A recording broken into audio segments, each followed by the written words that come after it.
زما په فکر د هر چا لپاره دا یوه واضحه خبره وه. څه واضح وو؟ همدا چې هغه حسابونه چې د فلسطین په اړه خبرې کوي په ناسم ډول سانسور کېدل. همدا ډول مو په زرګونو قضیې لرلې. میټا چې د انسټاګرام او فیسبوک اصلي شرکت دی د فلسطین پر ضد څرګند او ښکاره تعصب لري. انسټاګرام زما کیسې لري کوي. هغه پوسټ لري شو. پټ پنځه دا سانسورشپ تر ټولو لوړ حد دی. هر سهار چې زه راپورته کېږم وینم چې وایي موږ تاسو پوسټ لري. بیا زه په دې هم خبر سوم چې انسټاګرام زما اکاونټ بیخي بند کړ. د بشري حقوقو څارنې ادارې د فلسطین په اړه د میټا کمپنۍ سانسور قصدي، سیستماتیک او نړیوال بللی. موږ د میټا کمپنۍ د هغه پخواني انجینر سره خبرې وکړې چې دی په خپل د سانسور شاهد و او هڅه یې وکړه چې دا ستونزه حل کړي، خو میټا دی له دندې لري. اوس هغه د دې کمپنۍ پر وړاندې حقوقي قضیه خلاصه کړې ده. ولې تاسو له دندې لرې کړاست؟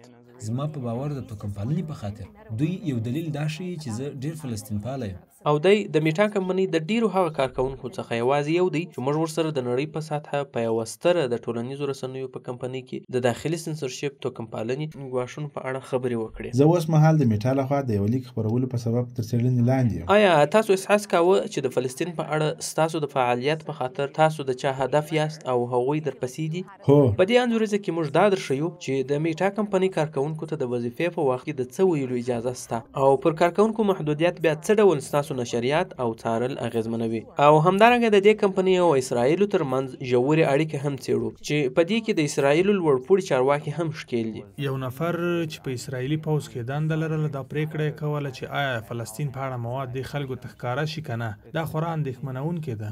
که ستاسو کورنۍ په غزه کې وژل شوي وي هم تاسو ته اجازه نشته چې په اړه یې خبرې وکړئ. که تاسو په دې اړه څه ووایاست نو ستاسو کار او وظیفه له خطر سره مخ ده.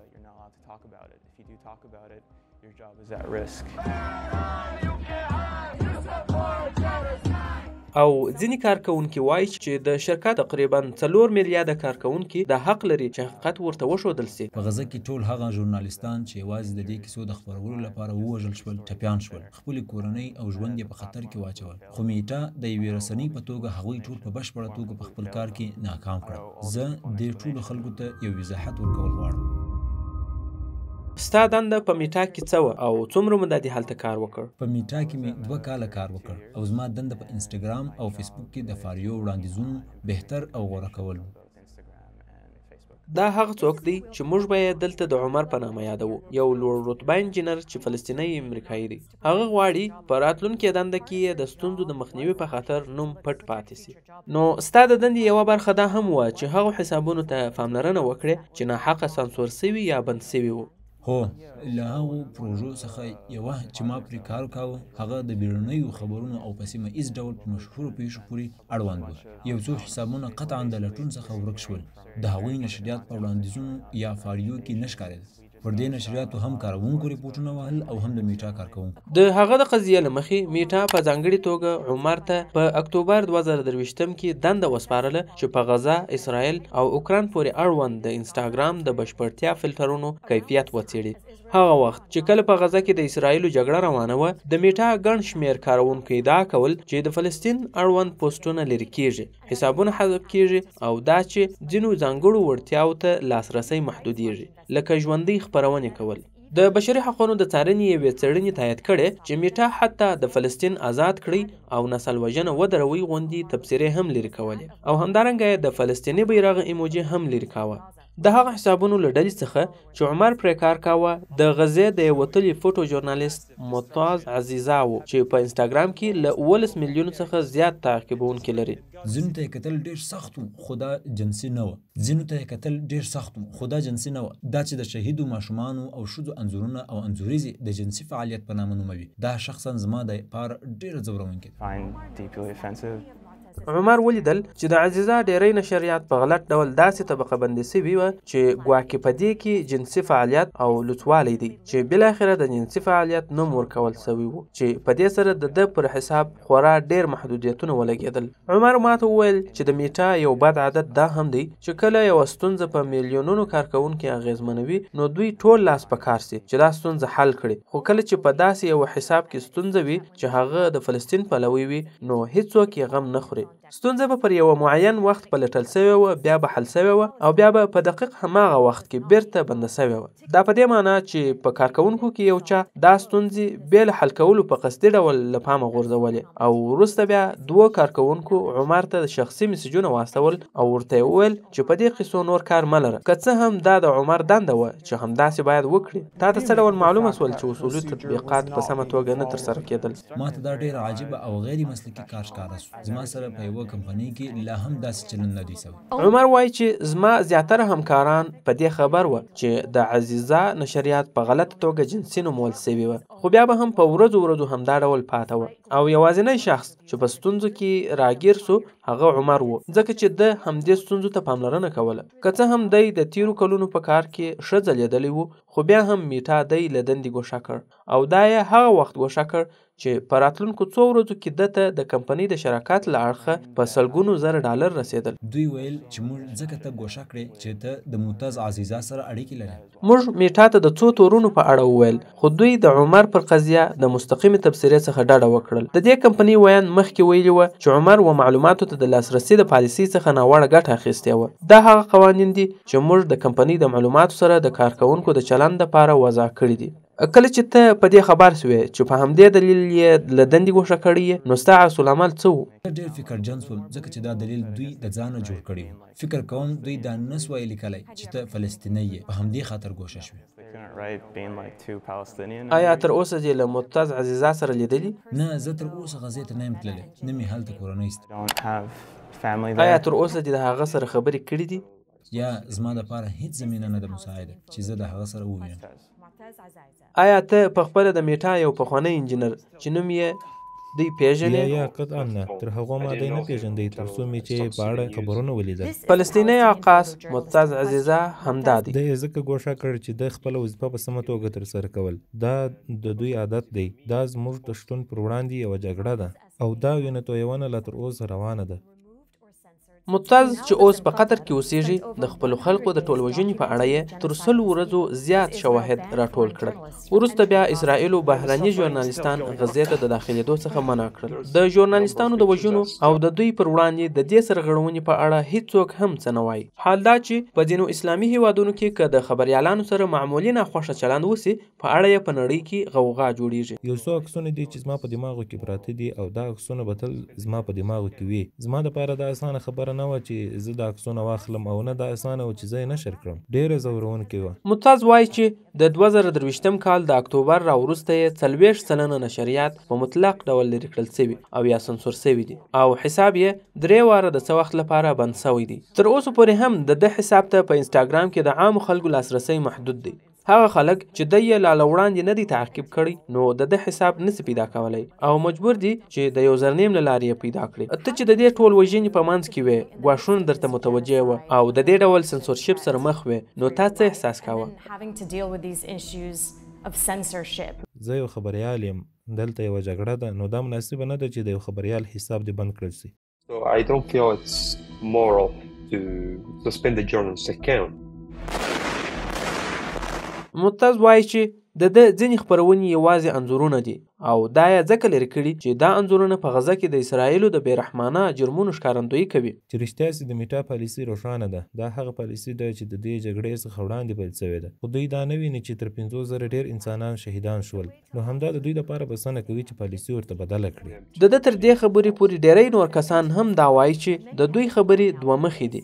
مثلا لکه د اوکراین د جګړې په وخت کې چې څه ډول میټا کمپنۍ خپله پالیسي بدله کړل او یا یې د نورو نړیوالو پیښو په وخت کې بدله کړې ده، خو د فلسطین په قضیه کې نه ده بدله کړې. میټا یوه اصطلاح کاروي چې هغه ته وایي د خبر وړ څه ته اجازه ورکول، یعنی هغه څه ته د خپرېدو اجازه ورکول چې د دوی د خوښ سره سم وي. خو دوی بیا وایي چې دا هغه څه دي چې خلکو ته مهم دي. د بیلګې په توګه تر هغه سمدستي وروسته چې روسي ځواکونو په 2022 کال کې پر اوکراین حمله وکړل، نو په اوکراین کې د کاروونکو دپاره د تاوتریخوالي د خبرو په اړه اساني رامنځته سول. ان دا اجازه یې هم ورکړل چې د روسیې پر وړاندې د تاوتریخوالي دپاره غږ پورته کړي. میټا دلیل دا وړاندې کړ چې دا بدلونونه ځکه اړین وه ترڅو اوکرایني وګړي د ولادیمیر پوتین او روسي ځواکونو پر خلاف په انلاین نړۍ کې خبرې وکولای سي. میټا ان د یوې مودې لپاره کارکونکو ته دا اجازه هم ورکړل چې په اوکراین کې د یو نوي نازي ګروپ ستاینه وکړي، په ځانګړي ډول بیا په دې خاطر چې دوی د روسي ځواکونو پر خلاف د اوکراین دفاع کوي. خو هغه کسان چې موږ ورسره خبرې کړي وایي چې میټا د غزې اوسیدونکو ته دا ډول اجازه نه ده ورکړې. تا ته دا څه ډول ایسي چې میټا د روسیې تر اشغال وروسته په اوکراین کې د کارکونکو دپاره خپل قوانین نرم کړل، خو په غزه کې د کارکونکو دپاره یې هغسې ونه کړل؟ دا چلن مې خورا زوروي. ښایي دا له دې امله وي چې موږ سپین پوستي نه یو، یا به د دوی په اند د دوی سره یو ډول نه یو. دوی به موږ ته د انسانانو په سترګه نه ګوري. په حقیقت کې میټا د فلسطیني خلکو دپاره په آزادانه ډول خبرې کول خورا سختي کړي. د حماس د اکتوبر د 9 تر حملې وروسته میټا په رسمي ډول خپل اتومات د محتوا فلټرونه په دې سیمه کې داسې جوړ کړل چې د کرکې هیڅ خبره نشر نشي، مګر په حقیقت کې داسې فلټرونه ولګول چې د فلسطین څخه هر خبرونه په کلکه محدوده شي. But it applied the strictest filters to any posts specifically coming out of Palestine. کله چې پر څارونکو د میټا د خوا د ورکول شو قوانینو او لارښوونو په سبب دومره فشار وي ترڅو د فلسطین په اړه خپرونې په بل رنګ ولړي، نو دا هر څه د ماشین روزونکو معلوماتو سره ګډیږي او د فیسبوک الګاریتم هم په همدې خاطر دا ډول چلند. عمر ماته وویل چې د ناسمو معلوماتو دوه نورو خورا بدو پیښو ته د اکتوبر تر 9 وروسته لاره هواره کړل. یوه یې په واتساپ کې وه چې دا یو نړیوال د پیغامونو اپلیکیشن دی او دا هم د میټا کمپنۍ دی. کله چې به کاروونکو د فلسطین یا د فلسطیني یا د فلسطیني مسلمان هلک په نامه یو څه ولټول، نو د واتساپ ای آی به د داسې فلسطیني ماشومانو انځورونه ورته راوړل چې ټوپکونه به ورسره وه. خو د اسرائیلي هلک، یهودي اسرائیلي هلک او ان د اسرائیلي پوځ په لټولو سره به بیا هم داسې انځورونه نه ورته راتلل چې ټوپکونه دې ورسره وي. بله بده په انسټاګرام کې وه. کله به چې د عربي په اتومات ډول انګریزي ته وژباړل، نو د تروریست لغت به د ځینو فلسطیني کارکونکو په بایو کې ور اضافه سو. بله بده په انسټاګرام کې وه. کله چې به د عربي په اتومات ډول انګریزي ته وژباړل، نو د تروریست لغت به د ځینو فلسطیني کارونکو په بایو کې ور اضافه سو. میټا د نو داسې ویلی سو چې د مصنوعي ځراکت لوګاریتم یا د ماشین د زده کړې ماډلونو غلطي کړې ده. خو که ته په دې پوهیږې چې تعصب موجود دی او خپل کارکوونکو ته اجازه نه ورکوي چې ستونزه حل کړي، نو دا بیا ډیره سخته ده چې موږ یې تخنیکي ستونزه وګڼو. دی وایي چې په ځانګړي ډول بیا هغه وخت چې دا ستونزه د څومره وخت په دې کمپنۍ کې موجوده ده، ځکه چې په 2021 کال کې هغه وخت چې اسرائیلو پر غزه او اشغال شوي مسجد الاقصی 2 اونیزه یرغل ورور، نو هغه وخت هم میټا کمپنۍ د فلسطین د آواز او هشتاګ په چوپولو لاس پورې کړ. په ورپسې کال په هغه راپور کې چې میټا یې په خپله غوښتنه کړې وه راغلي وه چې د دې ناورین په وخت کې د میټا کړنو پر فلسطیني کاروونکو یو ناوړه او د انساني حقوقو خلاف اغیز درلود.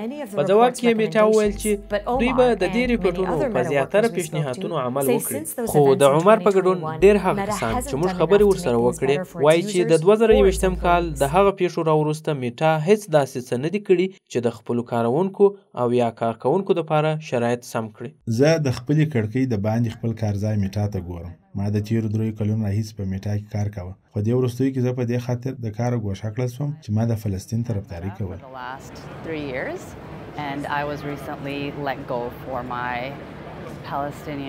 ما د سایمه اختر سره په نیویارک کې ولیدل. د ماته د میټا سره د کار په وخت کې د خپل زړه تنګون په اړه وویل. د میټا وینا دا ده چې دوی خلکو ته دا واک ورکوي چې یوه ټولنه جوړه او نړۍ ټوله سره رانږدې کړي. زما په فکر دا یوه ډېره ښه وینا ده، خو ستونزه دا ده چې آیا موږ تر اوسه دې وینا ته ژمن یو، او په همدې خاطر زه په ستونزو کې راګیر شوم.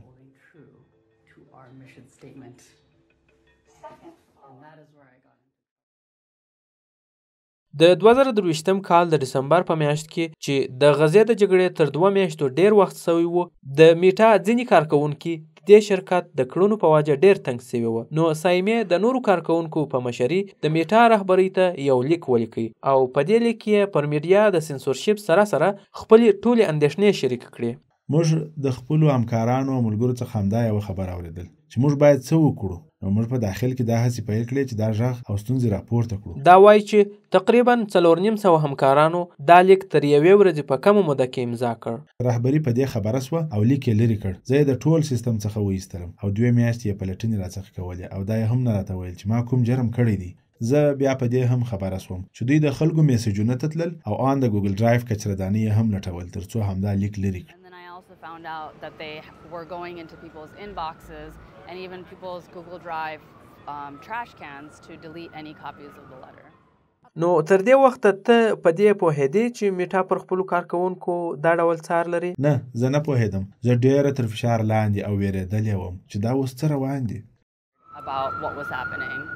موږ د میټا څخه د سایمې د لیک غوښتنه وکړه او ومو پوښتل چې دوی ولې دا لرې کړ. یوه ویاند یې په ځواب کې راته وویل چې موږ د خپلې کمپنۍ کلتور پر جامعیت او متقابل احترام ولاړ غواړو، خو که یو کارکوونکی غواړي چې د یوې اندېښنې په اړه خبرې وکړي نو د دې دپاره نورې ډېرې لارې شته. آیا تا کله هم د دې هڅه کړې چې د میټا د لوړپوړو چارواکو سره دا ستونزه شریکه کړې؟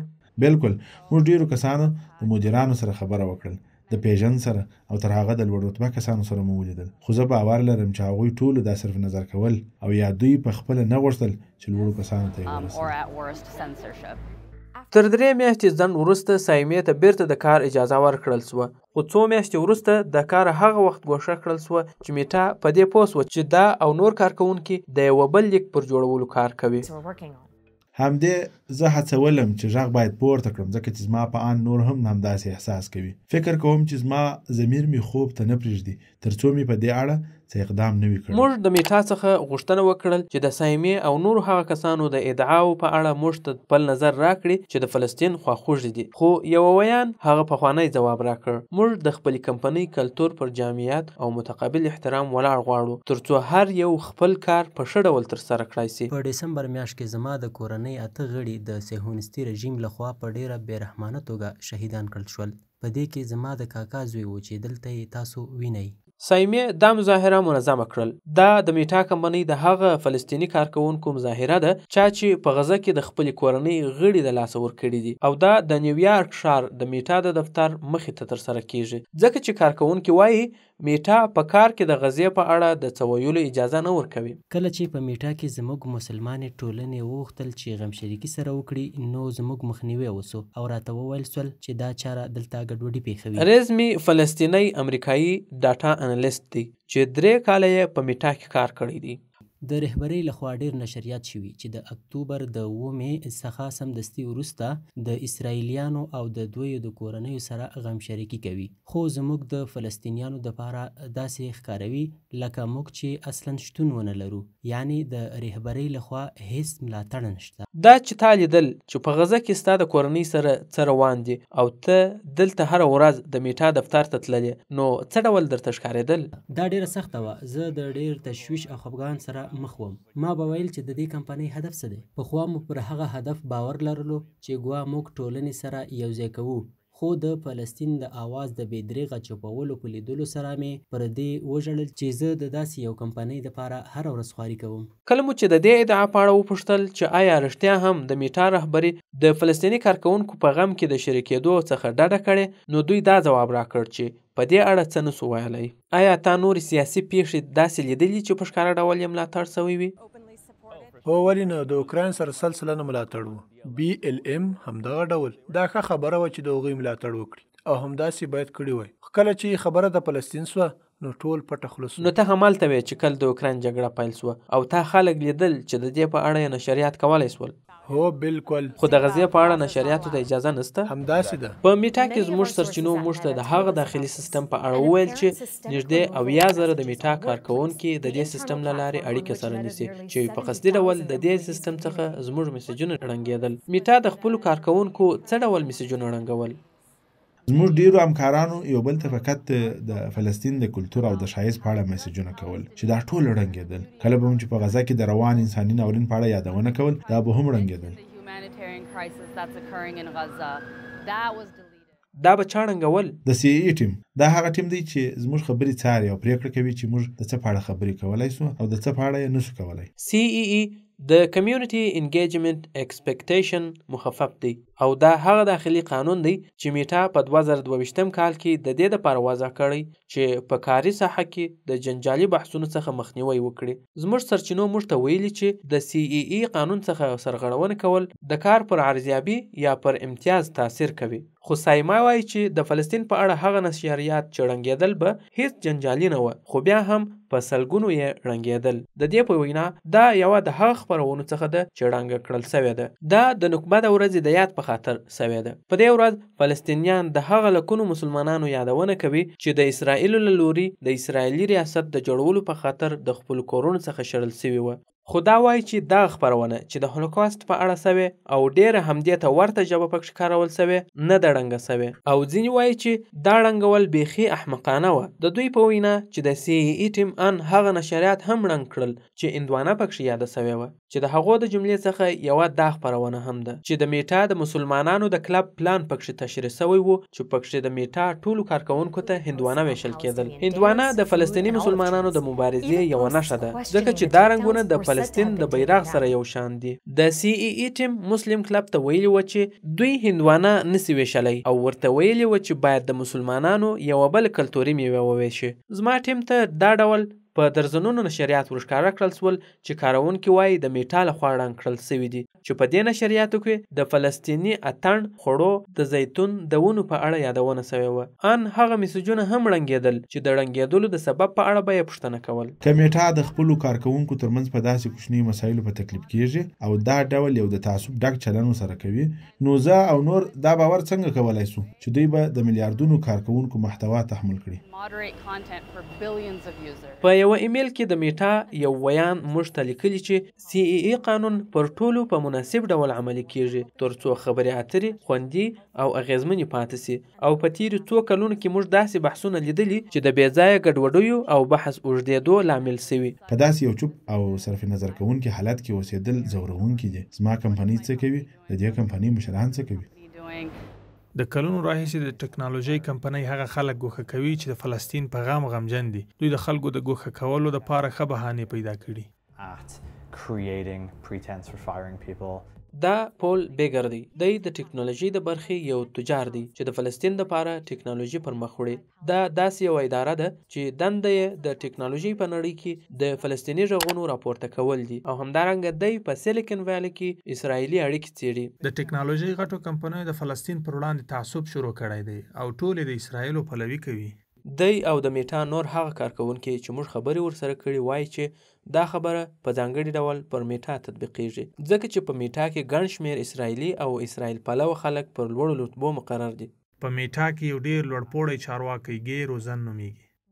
روزن د دې کمپنۍ د معلوماتو د ساتنې محافظتي افسر دی او د دې تر مخه د محتوا د تنظیم مرستیال مدیر و، او هغه وخت یې د فیسبوک د محتوا اتومات تنظیمونکی جوړ کړ. خو بیا تر هغه وړاندې د اسرائیلو د فوج په 2800 ډلګۍ کې دنده ترسره کړې چې دا هغه پټه استخباراتي ډله ده چې تر اشغال لاندې فلسطینیانو پر کړنو څار کوي. روزن د تل ابیب اوسیدونکی دی چیرې چې د میټا دفترونه دي او تر 900 ډیر کارکوونکي لري. دی هغه څوک چې د فلسطینیانو د زورولو په عملیاتو کې به یې خورا ډیر وخت تیراوه، او دا ډیره زورونکې ده. په ټکنالوژي کې د اسرائیلو ډیر غټ لاس دی.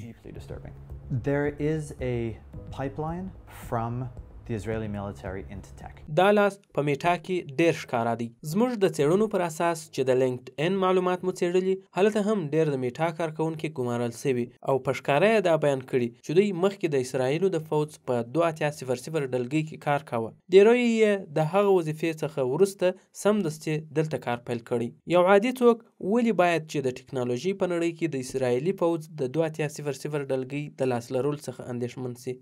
همدا نړۍ دا پریکړه کوي چې موږ څه لیدلی شو او څه نشو لیدلی.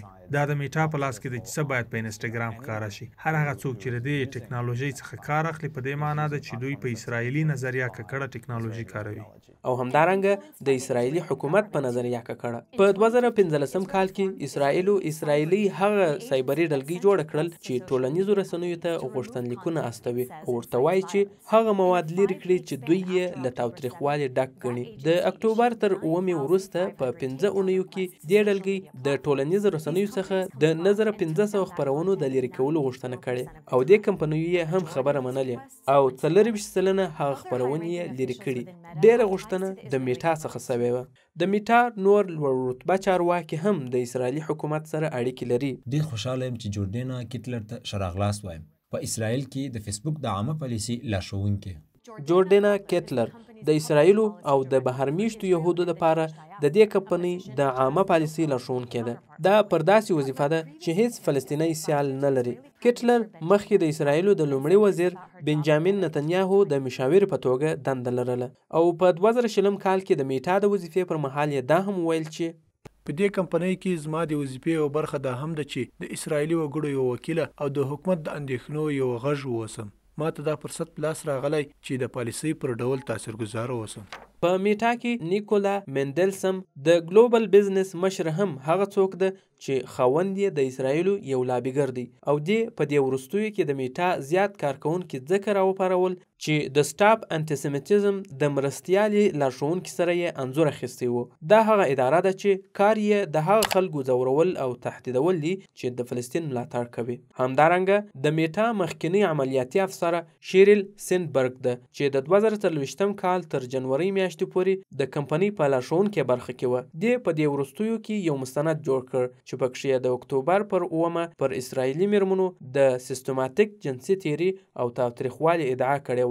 که څه هم پوره شواهد یې د خپلو ادعاو د ثابتولو دپاره نه لرل، خو بیا یې هم دا مستند پر فلسطین د حملې دپاره د یو توجیه په توګه وکاروه. سیندبرګ پر دې مستند زموږ تبصرې ته هیڅ ځواب را نه کړ.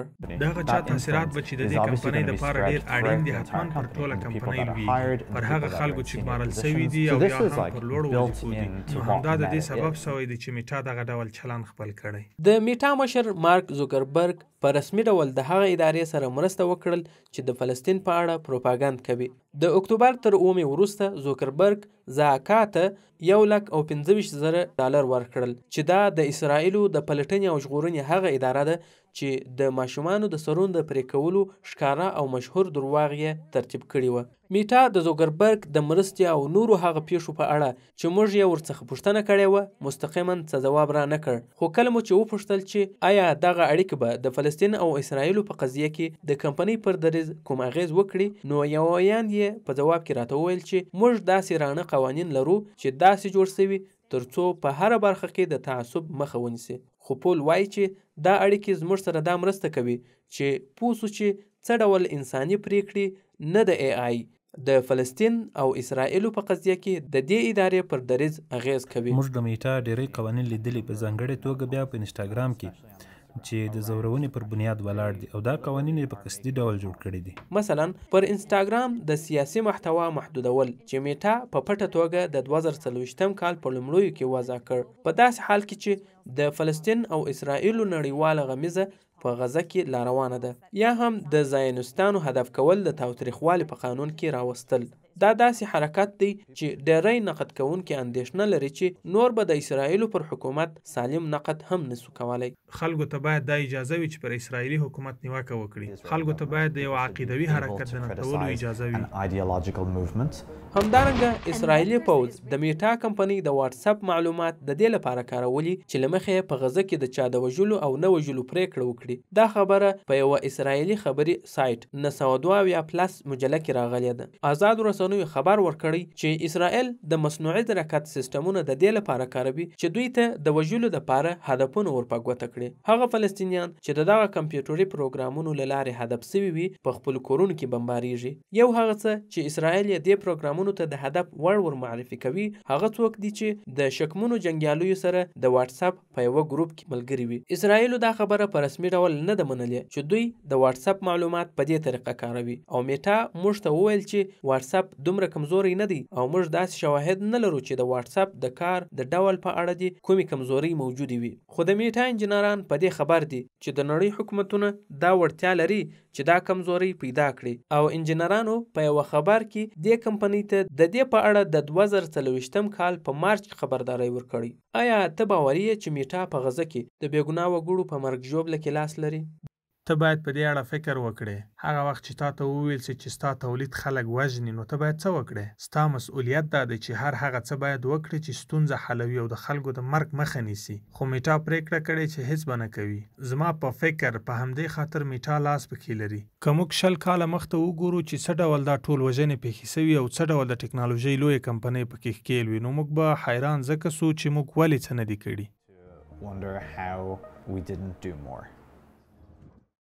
د اسرائیلو نه ختمېدونکی بمبار په غزه کې د اکتوبر راپدې خوا د 41,000 مسلمانانو ژوند اخیستی او 2.3 میلیونه نور په دې وړه سیمه کې بند پاته دي او هیڅ خوندي سیمې ته نشي تښتېدلی. د عدلیې نړیواله محکمه د اسرائیلو ټولوژنې څېړي. په عین وخت کې د انسټاګرام او فیسبوک په میلیونونو کارونکو هڅه کوي چې په غزه کې د ورځني روان شواخون په اړه خبرونه وکړي او د نړۍ څخه خواست کوي چې په اړه یو څه وکړي. تاسو زموږ یوازینۍ هیله یاست. موږ پر تاسو تکیه یو، نو باید چې زموږ اواز تر نړۍ ورسوئ. Please be our voice to the world. د میټا د هغه کارکونکو لپاره چې د فلسطین او انسانیت لپاره خواخوږي او وکالت کوي د خپل ژغ پورته کول غره ته ختل دي. سبا به مې په میټا کې اخیری ورځ وي. ولې؟ ځکه چې زه نور نه غواړم چې د هغه کمپنۍ لپاره کار وکړم چې په فلسطین کې زما د کورنۍ د غړو په وژلو کې لاس لري. زموږ تر مرکې سمدستي وروسته رمزي په دې خبر سو چې د اکا په شمالي غزه کې د کم خوړو او درملو له وجې ومړ. سایما اوس هم خپل ټولنه په هیواد کې د ټکنالوژي د نورو کارکونکو سره د ټکنالوژي باید د تعصب لپاره نوي تر نامه لاندې یو ځای پر مخ وړي. د میټا وکیلان هڅه کوي د عمر قضیه د پردې تر شا حل کړي ترڅو خلک غوغا پورته نه کړي. خو عمر او د وکیلان هڅه کوي چې ټولو ته یې وښيي ځکه دوی باور لري چې عوام باید په هر څه خبر سي. ټاکل شوی چې د دې کال په پای کې به یو وړه محکمه ورسره وسی. دا چې تا د میټا پر وړاندې دا قضیه راپورته کړې نو څه تمه ورڅخه لرې؟ زما اصلي غوښتنه دا ده چې باید د ټولو کارکوونکو سره په ادب او احترام چلند وشي چې که څه هم هغه مسلمانان، عرب او فلسطینیان وي. نو که تاسو د خپلو کارکوونکو احترام نسی کولی نو د دې ټولو کارونکو احترام به څه ډول وکړي؟ You're not going to treat all your users with respect. په عین وخت کې په میټا کې زموږ سرچینې وایي چې اوس هم په میټا کې د فلسطینیانو او د هغوی پر خواخوږو خورا ډیر سنسورشپ شته. خو د دې هر څه سره سره بیا هم ډیر کارکونکو د عدالت غوښتنې څخه نه دي پر شا شوي، هم د کارکونکو په سطحه او هم د خبرونو په سطحه. غواړم دا درته ووایم چې د میټا د کارکونکو یو ټیم دی چې ځینې لا هم هلته دي او ځینې یې ګوښه شوي دي. دوی هڅه کوي چې میټا عدالت ته راکاش کړي. ته هغوی ته څه ویل غواړې؟ لومړی خو زه د دوی د انسانیت څخه مننه کوم. زه چې دا اورم چې تاسو خپلې وظیفې او دندې د خپلو باورونو لپاره قرباني کوئ، ډیره مننه درڅخه کوم. For your beliefs. Thanks so much.